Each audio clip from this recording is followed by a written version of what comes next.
Hello students, welcome to modern matric classes. मैं ऋषि श्रीवास्तव। आज आपके पास गणित का एक प्रश्न है जो इस साल 3 नंबर में पूछे जाएंगे। अर्थात बोर्ड के एग्जाम 2022 में 3 नंबर में ये प्रश्न पूछे जाएंगे। चलिए हम लोग इसको सॉल्व किया जाए, पढ़ा जाए। पहले क्या है, सिद्ध करें कि √3 एक अपरिमेय संख्या है। हमको आज सिद्ध करना है क्या कि √3 एक अपरिमेय संख्या है। चलिए सिद्ध किया जाए। आप सब में बहुत सारे लोगों का ये डाउट होता है कि √3 एक अपरिमेय संख्या है, इसको समझा नहीं जाए, रट लिया जाए। क्यों ऐसा किया जाए? आइए इसको अच्छा से समझाया जाए। रटने की झंझट खत्म, अब केवल समझने की बारी है। आइए अच्छा से इसको समझा जाए और यहीं पे कंप्लीट कर लिया जाए। चलिए, सबसे पहले किसी भी वस्तु को या फिर किसी भी चीज को सिद्ध करने के लिए कि वो है, तो उसको हम लोग मानते हैं कि नहीं है। जैसे कि हम अभी सिद्ध करना है, हमको सिद्ध क्या करना है कि √3 अपरिमेय है, तो हम कहेंगे अपरिमेय नहीं है। तो अपरिमेय नहीं है तो क्या है जी? तो परिमेय है। तो चलिए माना जाए कि ये परिमेय है। हम लिखेंगे यहाँ पे माना √3 एक परिमेय संख्या है।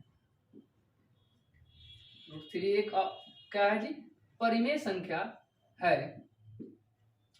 तो जब परिमेय संख्या है √3 तो ये p/q के रूप में भी होगी, क्योंकि हम जानते हैं कि परिमेय संख्या को p/q के रूप में लिखते हैं। तो ये √3 क्या होगी? p/q के रूप में होगी। तो लिखेंगे √3 बराबर p/q। यहां पे हम लिखेंगे क्या कि जहां p और q सहअभाज्य संख्या है या फिर केवल सहअभाज्य है। ठीक है, यहां पे हमने लिखा कि √3 बराबर p/q, जहां p और q सहअभाज्य है। अब लिखेंगे दोनों तरफ वर्ग करने पर, दोनों तरफ इसके वर्ग कर देंगे। लिखिए दोनों तरफ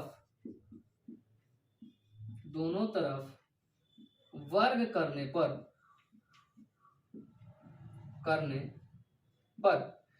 दोनों तरफ वर्ग किया जाए तो इधर वर्ग किया जाएगा। तो √3 का वर्ग क्या होगा? 3, और इधर करेंगे तो इधर वर्ग करेंगे तो p² बटा q² हो जाएगा। किसी को दिक्कत? अब देखेंगे यहाँ पे इस q को क्या करेंगे, 3 से क्रॉस मल्टीप्लाई करने के बाद q को हम यहाँ पे भेजेंगे। तो q यहाँ पे आएगा तो q² बराबर ये क्या हो जाएगा, तो ये 3 जो है p² के नीचे अर्थात हर में चला जाएगा।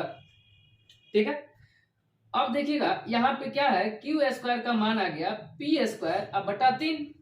इसको मान लेंगे समीकरण 1 और देखेंगे एक चीज, और यहाँ पे लिखना भी होगा। लिखेंगे 3 p², देखिए तो p² में भाग दे रहा है ना। लिखेंगे 3 p² को विभाजित करता है तो 3 p को भी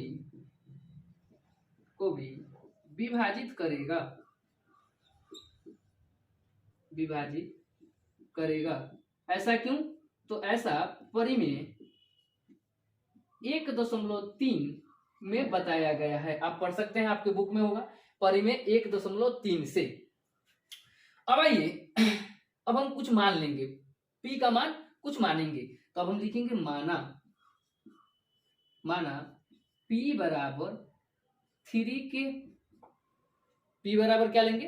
3 के, और इस p का मान ही इस समीकरण 1 में पुट करेंगे। अब लिखेंगे p का मान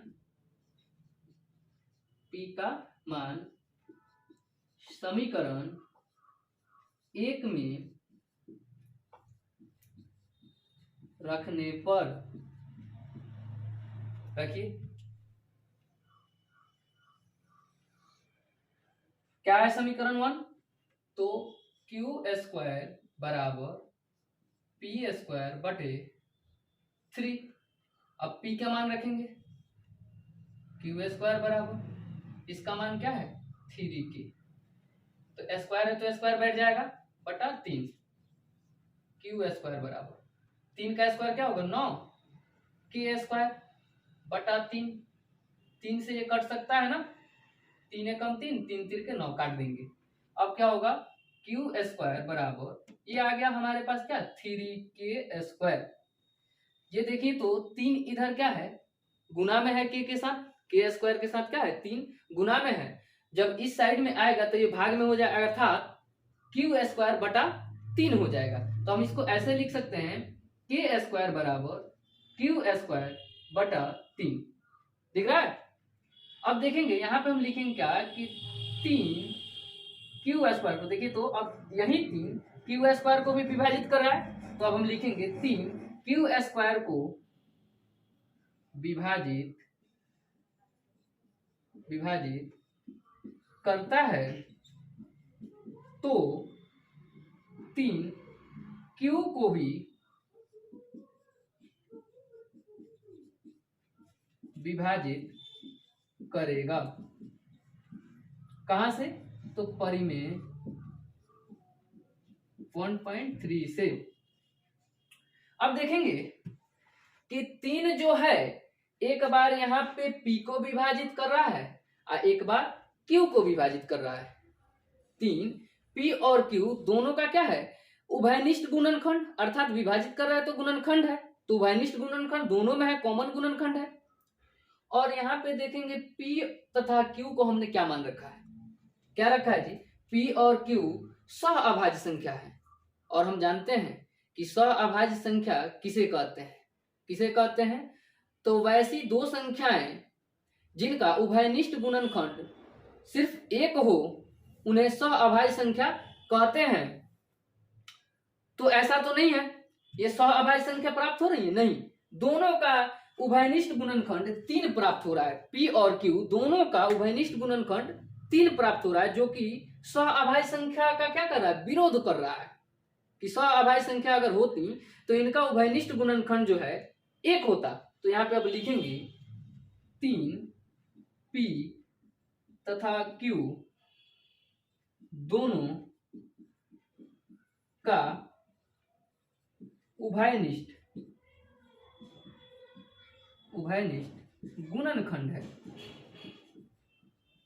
गुणनखंड है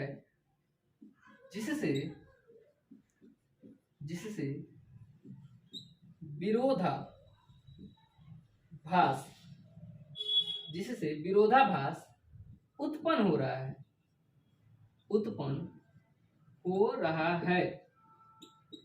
क्यों विरोधाभास उत्पन्न हो रहा है?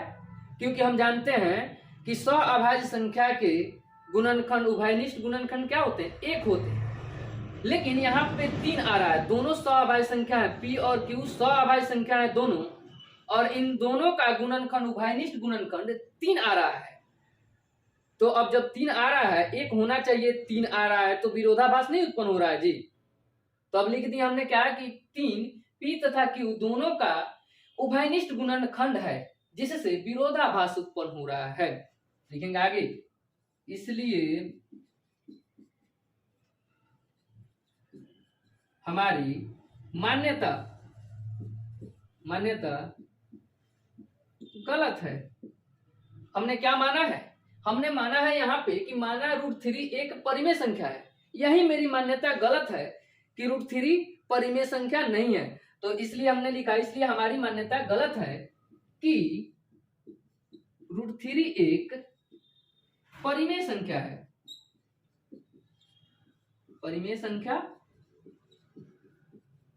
है। अतः √3 एक अपरिमेय संख्या है। प्रूफ हो गया। यही है प्रश्न, इसको रटने की कोई आवश्यकता नहीं है, इसको समझें। अगर समझ में ना आए तो हमारे पास कमेंट करें, आपको फिर से दोबारा समझाने का प्रयास किया जाएगा।